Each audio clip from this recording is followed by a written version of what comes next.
Hello everyone, welcome to law school. आज के lecture में हम पीयू एलएलबी का जो रीसेंट एग्जाम हुआ था 5 ईयर वाला, उसके हम लीगल क्वेश्चंस जो है डिस्कस करने जा रहे हैं और मैं आपको एक्सप्लेन करूंगी वो सारे क्वेश्चंस कि इसका आंसर ऐसा क्यों है और दूसरे ऑप्शंस क्यों नहीं है। तो ये वाला लेक्चर आप प्लीज ध्यान से सुनना, क्योंकि कई बार ऐसे क्वेश्चंस जो हैं आपके अदर एग्जामिनेशंस में रिपीट हो जाते हैं। तो this lecture will help you a lot. So let's start the first question. The first question says goods displayed in a shop is an what? देखो, अगर आपने कॉन्ट्रैक्ट का लॉ अच्छे से करा होगा ना, तो आपको इसका आंसर एकदम से पता चल जाएगा कि क्या है। पर मैं आपको समझाती हूँ। कहते हैं जब शॉप में कुछ आर्टिकल्स पड़े होते हैं, शॉपकीपर जो आइटम्स वो बेचता है जब वो रखता है, तो उस चीज को हम ये कहते हैं कि वो इनविटेशन टू ऑफर है। that goods displayed in the shop, it amounts to invitation to offer, right इसका क्या एग्जाम्पल है? फॉर एग्जाम्पल, आप किसी शॉप पे जाते हो कोई सूट बाय करने के लिए अपनी मम्मा अपनी मदर के लिए, राइट? तो बाहर कुछ लगे होते हैं आर्टिकल्स, आप कुछ पसंद करते हो, फिर आप ऑफर देते हो, उस पर प्राइस लिखा होता है कि आप ऐसे नहीं ऐसे कर लो। तो basically this is an invitation to offer. तो answer is B. Now next, communication of a proposal is complete। देखो, अब इसके 3 हैं, आपको याद रखनी है बात कि कम्युनिकेशन ऑफ प्रपोजल कब कंप्लीट होता है। आपके कॉन्ट्रैक्ट में इसकी जो इलस्ट्रेशन है वो टेलीफोन वाली है कि जब आप टेलीफोन पे बताते हो, दूसरे बदले की जब नॉलेज में आ जाता है, तब हम कहते हैं communication of proposal is complete. तो इसका answer is B. when comes in the knowledge of a person whom it is made, because this act is made on the conduct। Conduct कैसे शो होगा? जब उसकी नॉलेज में वो बात है आएगी। Now next question, X and Y agreed to marry each other on a certain date, and before that X goes mad. Y cancelled the contract and sued for damages. Option A, no cause of action arises till the date of marriage. On account of X going mad, the account frustrated and void. Y has no right to sue for damages. The next option is the contract itself is void. Y is guilty of breach of contract. अब देखो, इसमें जो है आपका section 56 of Indian contract act लगेगा। It says contract becomes void as it is impossible to do that. अब इसमें impossibility क्या है? देखो, एक्स ऑलरेडी मैड मतलब इनसेन हो चुका है, और आपको पता है ऐसे जो कॉन्ट्रैक्ट होते हैं वो वॉइड हो जाते हैं जब दूसरा पर्सन अनसाउंड माइंड का हो। ठीक है, अब वाई ने कैंसिल कर दिया, ठीक है, बट जो उसका पास कहते हैं डैमेजेस क्लेम करने का, right to sue for damages, इसका राइट इसके पास ये वाला राइट नहीं होता इसमें, बिकॉज आपका ऐसा कॉन्ट्रैक्ट ही जब वॉइड साबित हो गया तो किस बात की आप डैमेजेस क्लेम करोगे? ठीक है, तो इसका भी आंसर होगा B. Now next question, which of the following maxims is not related to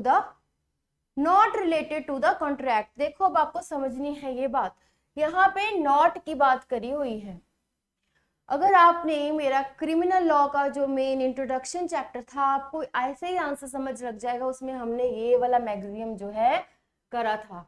एक्टिस non फेसिड रियम नीसी मेंसिट्रिया, मतलब when it should act should be proved with the guilty mind. Act does not make anyone guilty unless the person has been proved that there was the presence of guilty mind। अब देखो, अब हमने ये तो हमें पता है इसका आंसर डी है, बट आपके फर्दर नॉलेज के लिए मैं आपको बताती हूँ जो कॉन्सेंस एड इडम का मतलब क्या होता है। इसका मतलब होता है agreement of minds,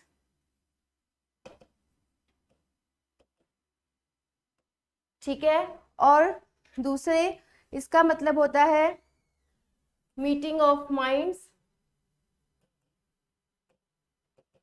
or you can say mutual consent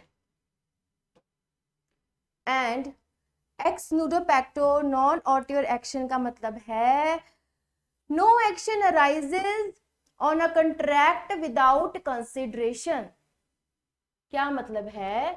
no action arises for contract without consideration. जहां पे आप कंसिडरेशन नहीं दोगे तो कोई एक्शन अराइज नहीं होगा। तो देखो वैसे समझो ये तीनों ही हैं आपके कॉन्ट्रैक्ट के रिलेटेड हैं। पहला कह रहा है आपका एग्रीमेंट ऑफ माइंड्स होता है जब कॉन्सेस एड इडम उसको बोलते हैं। Then there is a sentiomentum that means meeting of minds, there is a mutual consent for the particular contract. And third says that when there is no action for contract when the contract is done without consideration और act is non facet nisi mensitary। देखो वैसे यहाँ मेंजरिया ही आ गया। मेंजरिया किसका essential है? वो crime का essential है। तो बेसिकली ये जो मैक्सिम है आपका क्रिमिनल लॉ का है, कॉन्ट्रैक्ट का नहीं है। वैसे यहाँ से ही आंसर प्रूव हो जाएगा, बट आप बाकी तीन भी समझो। कई बार कोई और पूछ ली तो आपको पता होनी चाहिए क्या आंसर है। अब next, A supplies B a lunatic with necessaries suitable to his condition in life, then A is entitled to be reimbursed from B's property. A is not entitled to be reimbursed from B's property. A is entitled to be given a share of B's property. ठीक है? And the D is none of these. अब देखो अगर आप section 68 of Indian contract act पढ़ोगे, उसकी जो illustration है, इलस्ट्रेशन ए, वो साफ साफ यही है और इसका आंसर ए होता है। ये क्या कहते हैं, जब कोई ए बंदा जो बी जो कि लोनाटिक मतलब जो अनसाउंड माइंड का है, ठीक है, उसको कोई सूटेबल नेसेसिटीज लाइफ की ऑफर कर दे उसकी कंडीशन सुधारने के लिए, तो ए ने अब जो पैसा खर्चा करा है वो कहाँ से पूरा कर सकता है? वो अपनी जो खर्चा है is entitled to reimburse from B's property. तो कई बार ऐसा क्वेश्चन ऐसे भी आ जाता है लाइक ए किसको सप्लाई करता है? बी के बच्चों को, वाइफ को, बी लोनाटिक है, तो भी आपका आंसर क्या आना है? A is entitled to be reimbursed from B's property. Second option तो बिल्कुल भी नहीं है। थर्ड ऑप्शन इज कि शेयर दे दो प्रॉपर्टी का, वो भी नहीं है। ठीक है, तो इजी क्या आपको समझना है कि जो ए है, ए के पास इतना राइट है, वो जो पैसे उस पर खर्च रहा है वो रीइंबर्स कैसे कर सकता है? बी की प्रॉपर्टी में से, राइट। नाउ नेक्स्ट, अब देखो बात आ गई है स्टैंडर्डाइज्ड कॉन्ट्रैक्ट की। ठीक है, अब आपको ये समझना है पहले कि स्टैंडर्डाइज्ड कॉन्ट्रैक्ट किसे बोलते हैं। ठीक है, तो स्टैंडर्डाइज्ड कॉन्ट्रैक्ट क्या होता है? जिसमें मिनिमम और नो नेगोशिएशन होती है। इसमें क्या कहते हैं टेक इट और लीव इट, सिंपल। और इसको समझाने का मैं सिंपल आपको एग्जांपल देती हूँ रेंट एग्रीमेंट का। आप जैसे स्टूडेंट्स हो, कई बार आप कोचिंग लेने के लिए यहाँ आते हो, पीजीज में स्टे करते हो, फ्लैट्स में स्टे करते हो, और जो आपका बढ़िया लैंडलॉर्ड होता है वो हमेशा आपको क्या करता है? रेंट एग्रीमेंट साइन करवाता है आपसे। वो 11 मंथ्स की होती है लीज डीड। ठीक है, क्यों होती है वो भी आपको जानना नहीं है 11 मंथ्स की क्यों होती है, क्योंकि 12 मंथ्स पे टैक्स पड़ता है, तो 11 मंथ्स की हम रखते हैं। चलो वो तो एक एक्स्ट्रा बात है। तो 11 मंथ्स की जो होती है वो आपको एक एग्रीमेंट साइन करवाता है।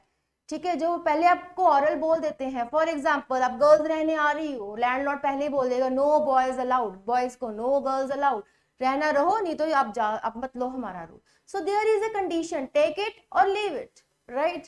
आपको बोल देते हैं ये पहले से, water and electricity charges extra anything you will खराब करोगे, you have to pay for it and you have to agree. If you are liking the room, you want to stay over there, you say okay fine, I'm okay with all the conditions, right? So basically what is the standardized contract? The contract come with the conditions, and it says take it or leave it. You agree with it, otherwise you can leave it, and that contract is known as standardized. और इसका option देखो, the individual has no choice but to accept and sign on the dotted line. This is what exactly the standardized contract is. Hence this is the right option. Option B says the individual must be protected in the contract. The agreement is without, देखो ये सी तो बिल्कुल है ही नहीं। और individual must be protected, देखो protection की basically जो स्टैंडर्डाइज कॉन्ट्रैक्ट होते हैं ना वो हाई वॉल्यूम्स में करे जाते हैं, बिग बिग कंपनीज करती हैं, जब उन्होंने अपना सामान सेल करना होता है वो कहती हैं ये बात है, नो मिनिमम और नो और मिनिमम नेगोशिएशन इज देयर। सो आप कैसे समझोगे इसको, आप ऐसे समझोगे जो एम्प्लॉयमेंट वाले फॉर एग्जाम्पल आपके एग्रीमेंट्स होते हैं, ठीक है, आपको एम्प्लॉय पहले ही बोल देता है दीज आर द कंडीशंस, इतने बजे आना है, इतने बजे जाना है, पसंद है लो जॉब, नहीं पसंद तो leave it. So when you yourself decide that you want to take this contract, then there is no need of protection only when you know all the pros and cons of that particular contract, right? So standardized contract आपका क्या होता है, when you have no choice but to accept and sign on the dotted line because it comes with conditions.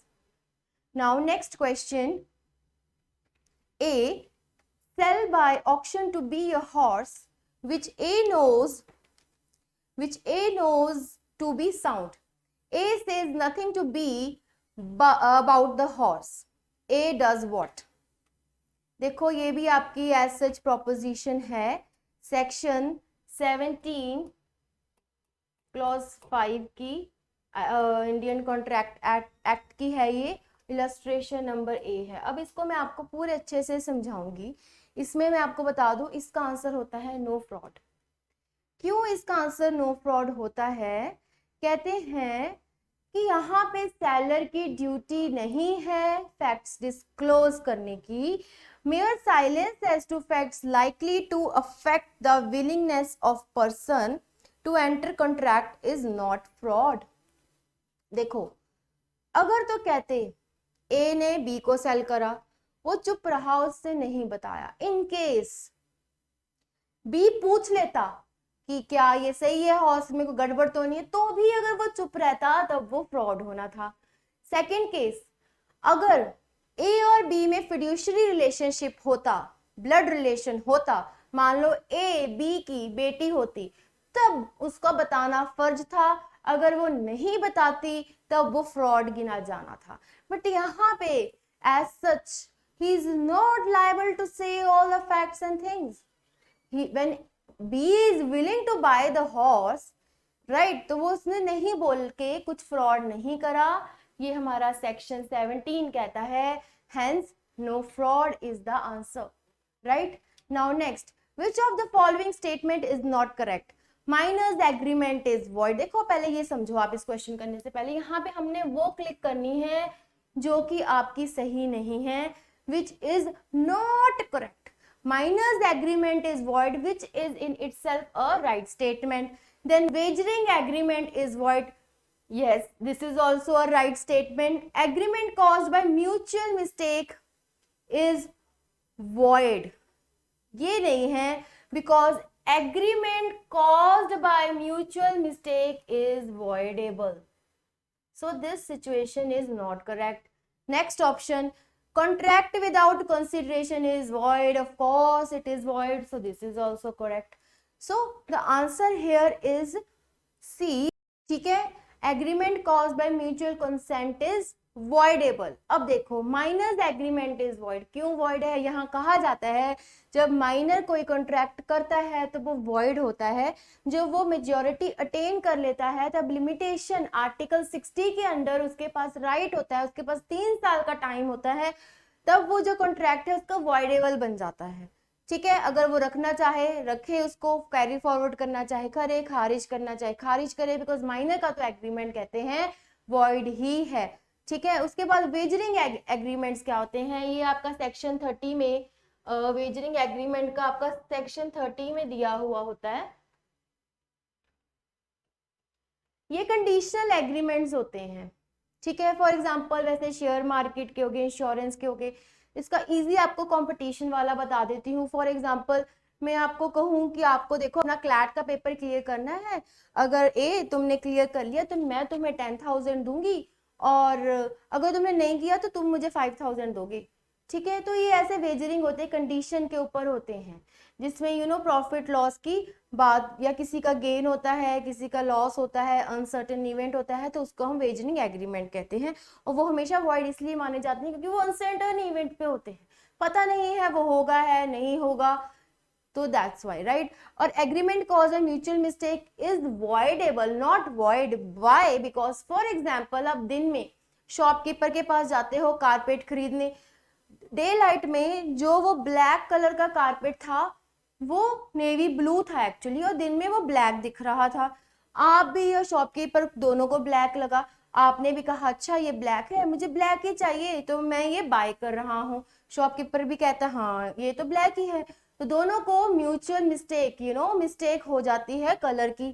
ठीक है, घर जाते हो रात को देखते हो अरे ये तो नेवी ब्लू है, ये तो ब्लैक है ही नहीं, तो आप शॉपकीपर को जाके बताते हो कि मेरे से हम दोनों से मिस्टेक हो गई, मुझे तो ब्लैक चाहिए था बट ये तो नेवी ब्लू कलर का है, then your this contract becomes voidable.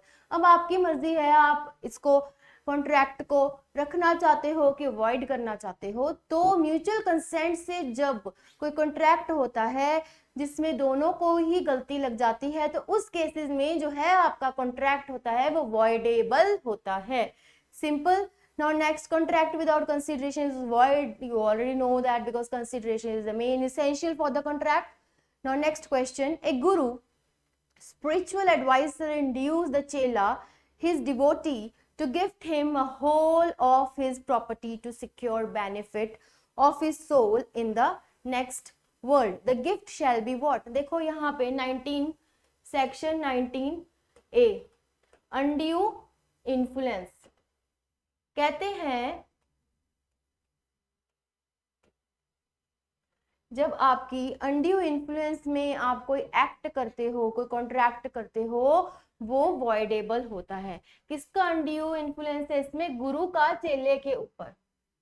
तो ऐसे कॉन्ट्रैक्ट जो है वॉइडेबल हो जाते हैं बिकॉज आप एक इन्फ्लुएंस में आके कॉन्ट्रैक्ट कर देते हो। Then you can seek its defence by saying कि ये वॉइडेबल है because it was done under undue influence, right. Easy. Now next is the maxim इग्नोशिया जुरिस नॉन एक्सक्यूसेट। देखो ये मैंने आपको कराया हुआ है, इफ यू रिमेंबर, ये हमने जनरल डिफेंस के सेक्शन 76 एंड 79 में करा था, मिस्टेक ऑफ फैक्ट के अंडर। इसका देखो यहाँ पे जूरिस आ गया नॉन, तो means ignorance of law is no excuse. आपको भी पता है लॉ कहता है mistake of fact is an excusable act. If you remember my last lecture, नहीं तो जाके देखो, वहां पे मैंने चार्ट में आपको बताया था excusable acts and justifiable acts. जब आपके पास मिस्टेक ऑफ फैक्ट हो जाती है, ठीक है, तो वो आप एक्सक्यूजेबल हो, ठीक है, डिफेंस मिल जाता है। But law says mistake of law, ignorance of law is not an excuse, right? Now next question देखते हैं हम। Okay, nothing is an offense which is done by a child under the age of what? Section 82, 7 years of age. Section 82 अब IPC के पढ़ा रहे हैं तो IPC लगेगा यहाँ पे, ठीक है। ये तो बहुत ही इजी था। अब डेफर्मेशन बाय स्पोकन वर्ड्स और जेस्चर इज नोन एज, देखो भी आप इसको ध्यान से समझो। पहले इनेंडो किसको कहते हैं? ये होता है जब कोई हिंट्स मार दे, कोई डेरोगेटरी स्टाइल में होते हैं, बिकॉज डेफर्मेशन की बात हो रही है तो आप समझो साइंस या हिंट्स, तो उसको इनेंडो बोलते हैं। स्लैंडर क्या होता है? Slander is the crime by making a false spoken statement damaging the person's reputation। तो spoken words और gesture का आंसर slander है, because libel क्या होता है? libel is publishing of false statement। this is publish of false statement harming the reputation। this is in spoken। Slander is always in spoken, ऐसे spoken याद रखना। Label label का मतलब होता है पब्लिश करना, जब आप पब्लिश कर देते हो, और इसका मतलब क्या होता है, इनेंडो का मतलब होता है जब आप हिंट्स ऐसे करते हो, हिंट्स होते हैं आपके ऑफ डेरोगेटरी नेचर के। तो यहाँ क्वेश्चन में कौन सी बात करी गई है, यहाँ स्पोकन वर्ड्स की बात हुई है या जेस्चर्स की, बोल के जो जेस्चर्स शो करते हो किसी की वो बेइज्जती करने के लिए, तो आपका जो है यहाँ पे स्लैंडर लग जाएगा। Now next question. पहली बात तो यहाँ पे टी नहीं है, यहाँ पे आई भी लग सकता है और इसको जे से भी बोलते हैं, तो ये थोड़ी सी एग्जाम में आपकी मिस्टेक आई है। चलो, who said law is not set of rules but is method of technique for harmonizing conflicting interest। Basically एक बात बताऊं, ये जिन्होंने चार के चार ना आपके सोशल जूरिस्प्रूडेंस के साथ रिलेटेड है, ठीक है, और इसका वैसे तो राइट आंसर है रॉस्को पाउंड। अभी हम मेरा रॉस्को देखो, अब इसमें मैं आपको क्या समझाऊं, इसमें कुछ ऐसा समझाने वाला नहीं है, बट मैं आपको कुछ बात बता सकती हूँ इसकी क्या है। इसको बोलते हैं हम फादर ऑफ सोशल जूरिस्प्रूडेंस, ठीक है, बेंथम, जेरेमी बेंथम। इन्होंने पेन एंड प्लेजर और यूटिलिटेरियनिज्म की थ्योरी दी थी, ठीक है, means good choice is benefit for the entire population और सोसाइटी, ठीक है, and they says everything comes with pain and pleasure. तो जेरेमी बेंथम ने ये बात करी थी। और जो ये बात जो इस क्वेश्चन में है, law is not set of rules but a method और technique for harmonising social conflicting social interests।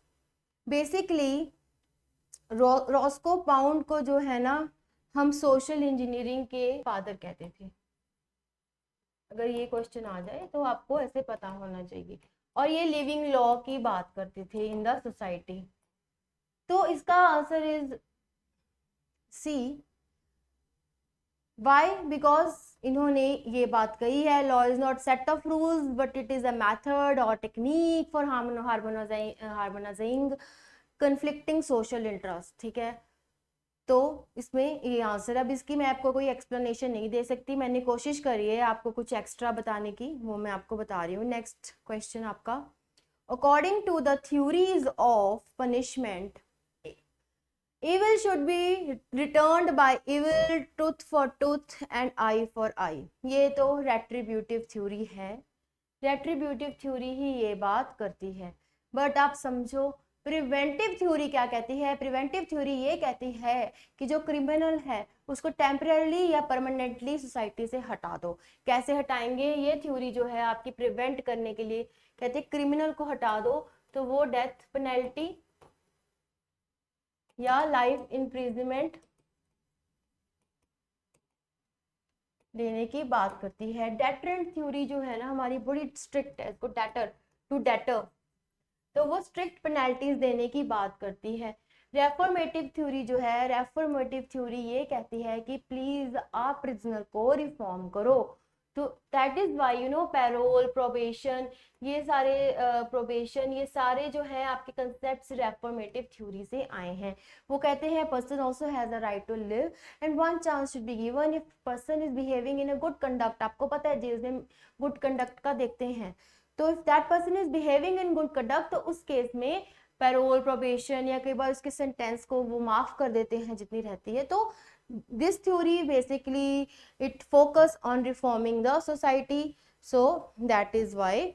और डेटरेंट में आपको या ये देखना है कि कोई ऐसा पनिशमेंट दे दो कि जिससे डर बैठ जाए और फ्यूचर में वो ऐसा क्राइम जो है वो ना हो, ठीक है। और आई ये तो बहुत फेमस है, इसको तो याद कर लो। जो रेट्रीब्यूटिव थ्योरी है क्या कहती है? Tooth for tooth and I for I. जो भी ऐसी बात आ जाए तो रेट्रीब्यूटिव थ्योरी का इसको नाम बोलते हैं। Now who said pure theory is like human skeleton without blood and flash. देखो इसका आंसर जूलियस स्टोन है। अब ये तो ठीक है, बट इसके मैं आपको ऑस्टिन एंड उनके कुछ बता देती हूँ। ऑस्टिन ने क्या बोला है, इन्होंने बोला है law is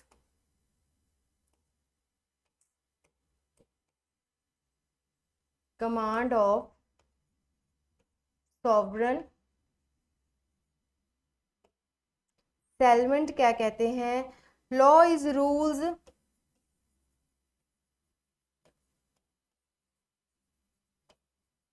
recognized by law, और हार्ट जो है वो मोरालिटी ऑफ लॉ की बात करते हैं।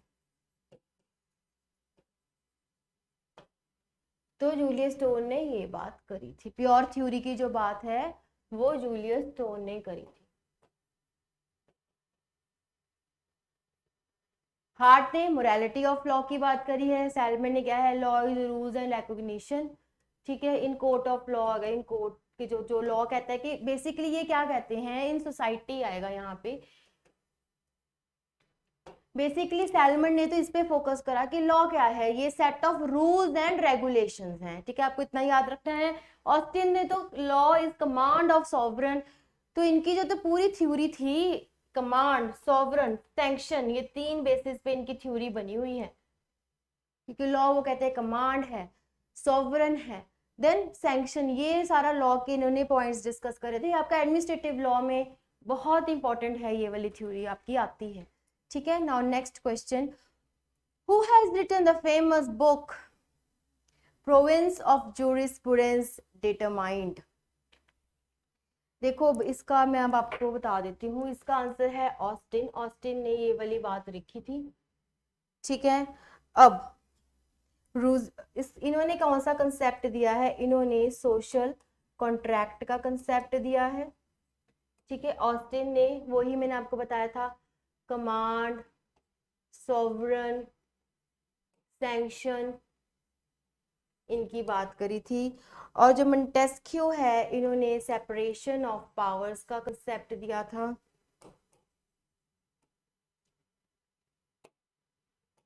सेपरेशन ऑफ पावर्स का कंसेप्ट दिया था।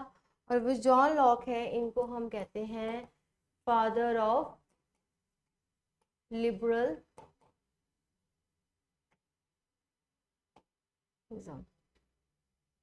Okay. Now next question, a loud bass beat that can be heard through an apartment wall from another apartment at midnight can be classified as what। ये तो बहुत इजी है, इसका आपको भी पता है। अगर आपको ऐसे साउंड्स होते हैं तो हम क्या कह देते हैं कि न्यूसेंस क्रिएट हो गई, तो इसका आंसर न्यूसेंस है। ठीक है, चलो हमने ये तो समझ लिया कि इसका आंसर न्यूसेंस है। ये सारे आपके टॉर्ट्स के टाइप्स हैं, बट उससे पहले आपको ये भी समझना होगा। देखो ट्रेसपास तो आपको पता ही है, जब आप किसी की प्रॉपर्टी में घुस जाते हो उसको ट्रेसपास कहते हैं। बट आपको ये भी अब समझना होगा कि कन्वर्जन क्या होती है और इंटरफेरेंस विद कॉन्ट्रैक्चुअल रिलेशंस क्या होते हैं। ठीक है, हम जरा ये समझते हैं इनको क्या बोलते हैं। देखो जो इसका सी है, इंटरफेरेंस विद कॉन्ट्रैक्चुअल रिलेशन, इसमें क्या होता है, जब थर्ड पार्टी इंटरफेयर कर देती है, जब दो बंदे ऑलरेडी एक कॉन्ट्रैक्ट करने जा रहे हैं। फॉर एग्जांपल ए ने एक प्रॉपर्टी देखी, उसको लीज पे लेनी थी अपनी कोचिंग क्लास चलाने के लिए। उसने ए ने बी से प्रॉपर्टी ली लीज पे, वो देख के आया है जस्ट, और उन्होंने बात करी है। और ए अपने फ्रेंड ने सी को बता दिया कि मैंने बी की प्रॉपर्टी देखी, मुझे बड़ी पसंद आई है और अच्छी डील मिल रही है, आई एम थिंकिंग कि मैं वो ले लूँ, मैं क्रैक कर दूंगी डील को। सी क्या करता है, सी का कोई इसमें देखो काम नहीं है, वो जाके वहां पे इंटरफेयर करता है, बी को बताता है इसको मत दे, ये तो ऑन टाइम तुम्हें नहीं देगा, आपका तुम्हारा रेंट या लीज डीड कुछ भी ऑन टाइम नहीं करेगा तो तू फंस जाएगा, इसको मत दे। और बी इफेक्ट होके अपना कॉन्ट्रैक्ट ए से खराब कर ले। तो इस केस में क्या इसके पास ए के पास क्या डिफेंस है, वो ये कह सकता है इंटरफेरेंस विद कॉन्ट्रैक्चुअल रिलेशंस हुई है। ठीक है, जब कोई इंटरफेयर कर दे आपके कॉन्ट्रैक्चुअल रिलेशंस में, तब उसे हम ये कहते हैं। ठीक है, ये सारे टॉर्ट्स के हैं आपके ऑप्शंस। और डी कन्वर्जन क्या होती है, कन्वर्जन उसे कहते हैं अनऑथराइज्ड, जब कोई किसी चीज को लेता है। राइट, इसका एग्जाम्पल है ड्यूरेल, कि जब कोई किसी को फोर्सिबली किसी को कहता है कि मुझे तुम मैं तुम्हें मार दूंगा, तुम ये चीज उससे मुझे दिलवाओ, तो उस वाले कॉन्ट्रैक्ट को हम कन्वर्जन बोलते हैं, राइट। इसको क्या बोला है, unauthorised possession of personal property. Now next question is the principle fact speaks for themselves is expressed by the maxim, which maxim? देखो फर्स्ट है ubi jus ibi remedium, इसका हमने अभी मेरे आप लास्ट लेक्चर देखो कॉन्ट्रैक्ट का, या अभी कॉन्ट्रैक्ट का है ये ubi ibi jus remedium का, अगर आपने अच्छे से ये करा है आपको इसका पता होगा आंसर। इसका मतलब क्या होता है, where there is right there is remedy, तो ये फैक्ट स्पीक ऑफ देमसेल्व्स तो नहीं आएगा। इसका आंसर है रेस इस्पा लॉकिटोर। क्यों है इसका ये answer, because it says facts speaks for themselves. अब इसका एग्जाम्पल कैसे है, जब कोई चीज आपको दिखी गई कि ये फैक्ट हुआ है, आपको चोट लगी है, वो दिख रहा है ऑन फेस, तो उसे हम बोल देते हैं फैक्ट्स जो है अपने आप के लिए बोल रहे हैं, वो दिख रहा है, वो सिचुएशन एक्ट दिख रही है, तो रेस इस्पा लॉकिटोर जो है आपका लग जाता है। देखो अभी इसको क्या बोलते हैं, इसको बोलते हैं चेन ऑफ कॉजेशन, मीन्स नोवस से समझो न्यू इंटरवीनिंग एक्ट। जब कोई एकदम से कुछ नया एक्ट हो जाए, ठीक है, आपका एक एक्ट हुआ है और एक नया कुछ एक्ट हो जाए, ठीक है, तो उसे हम बोलते हैं cause of an act, causation of chain of causation, because new interfering act has happened. अब देखो कॉजा कुजेंस को क्या कहते हैं, द इमीडिएट रियल कॉज, ठीक है, मेन कह लो, कॉजा कॉजन्स होता था एकदम से रियल, जो कॉज कोई प्रॉब्लम हो जाए तो उसको हम कॉजा कॉजन्स बोलते हैं। उसके बाद next question is which section of the Hindu Marriage Act 1955 deals with the restitution of conjugal rights? It is section 9। ये देखो आपके टिप्स पे होने चाहिए सेक्शन। देखो जो सेक्शन 12 है वो आपकी वॉइडेबल मैरिज की बात करता है, ये आपका कॉन्जुगल राइट्स आ गया, और 14 बात करता है कि ए 1 ईयर होना चाहिए डिवोर्स लेने के टाइम के लिए, और जो 20 है वो contents and verifications of marriage की बात करता है, ठीक है, वेरीफाई लिख दो 1 ईयर फॉर डिवोर्स। तो कॉन्जुगल राइट्स का तो आपको ऐसे restitution of conjugal rights is section 9 of Hindu marriage act. Now next question कौन सा है, after divorce Muslim women can remarry after observing the iddat period only. This is the right answer. इसका time period आप देख लो कितना होता है, इसमें 4 लूनर मंथ्स होते हैं इद्दत पीरियड के, plus 10 days which amount to 280 days are for the iddat period. और कहते हैं if the Muslim woman is pregnant when her husband dies at that time, जब तक वो बच्चे को डिलीवर नहीं कर देती तब तक उसका इद्दत पीरियड जो है कैरी फॉरवर्ड होता है, उतनी देर वो रीमैरी नहीं कर सकती। बट अगर उसके हस्बैंड की डेथ हो गई है तो भी उसको 280 days वेट करना होगा to remarry. Now your next question, which cannot be done directly cannot be done indirectly. इसका तो देखो आंसर है कलरेबल लेजिस्लेशन। ये क्या कहता है, कहता है जो आप लॉ डायरेक्टली नहीं बना सकते तो पार्लियामेंट के पास राइट नहीं है कि वो ऐसा कुछ लॉ बना दें, क्योंकि जो वो एक्चुअली बनाना चाहते हैं वो इनडायरेक्टली वो ही चीज बना दें, राइट। मतलब अगर सीधी उंगली से घी नहीं निकल रहा तो टेढ़ी करके निकालो, ये हमारे लॉ में नहीं चलेगा, ठीक है। तो ये which cannot be done directly cannot be done indirectly. Pith and substance में या क्या होता है, वो ट्रू नेचर की बात करते हैं, इसेंशियल पार्ट करते हैं कि इसेंशियल पार्ट क्या होना चाहिए जब आपको जो है ना लॉ लेजिस्लेचर बनाना है, ठीक है। और हार्मोनाइज कंस्ट्रक्शन क्या होता है, वो कहते हैं statement to be read as whole. तो कोई भी लॉ बनाते हो उसका पूरा देखो, statement should be read as whole. But आपका क्वेश्चन है which cannot be done directly cannot be done indirectly, it is colourable legislation. Now next question आपका हम देखते हैं, The word international law was used, see, the first time it was used by Jeremy Bentham, but the bonus point for you is who is called father of international law. अब इसमें आपको ये बात बताऊंगी, Grotius is known as father of international law. और first time international law के बारे में किसने बोला था? वो जेरेमी बेंथम ने बोला था.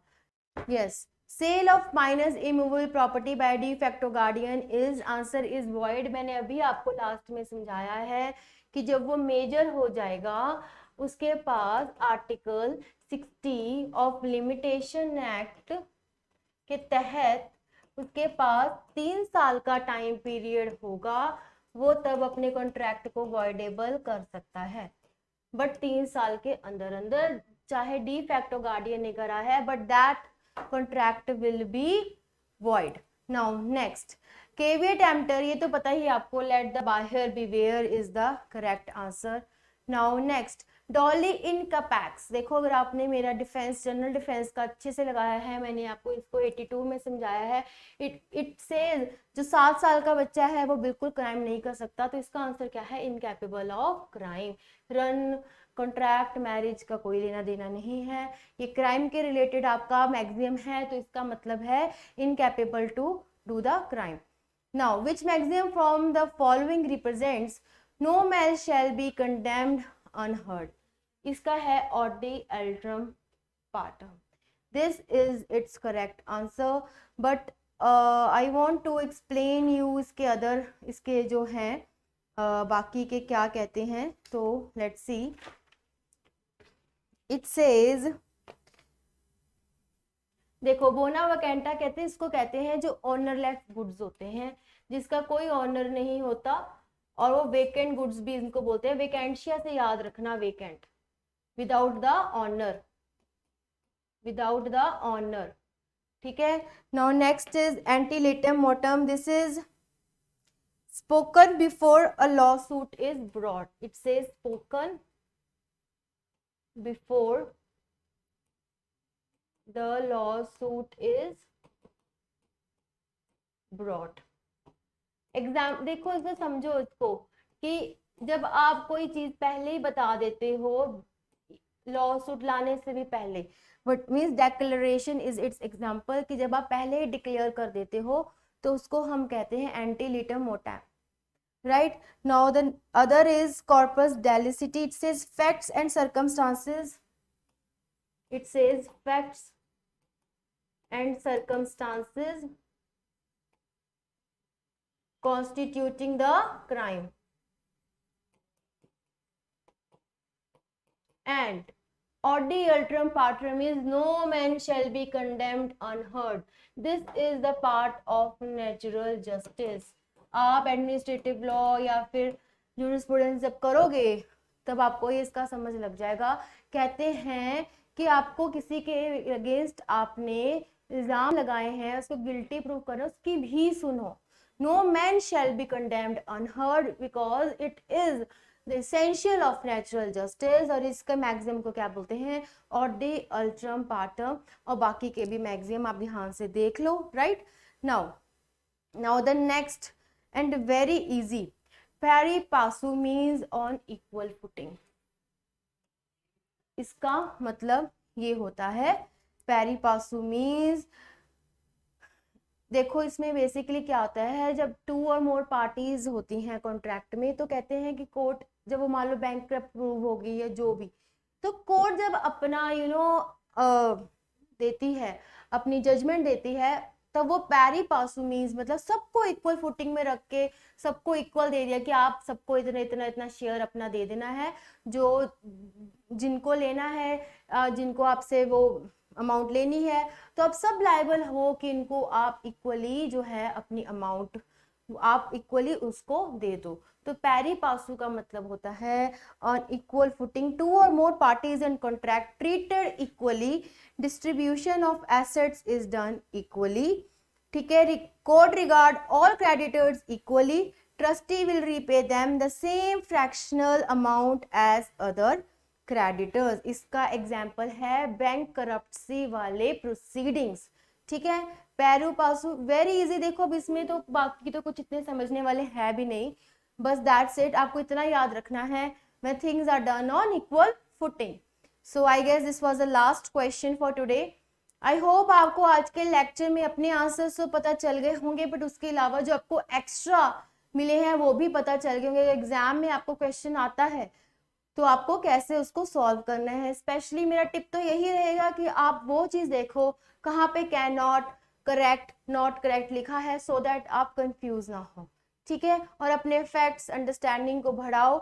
सेक्शंस एज सच आपसे पूछे हुए हैं, वही वैसे the paper was very easy, the main you know questions were asked, जो कि बहुत इंपॉर्टेंट है। तो अगर आपने प्रीवियस ईयर क्वेश्चन पेपर करे होते तो आपने ये इजीली सॉल्व कर लेना था। So that's all in today's lecture, thank you so very much.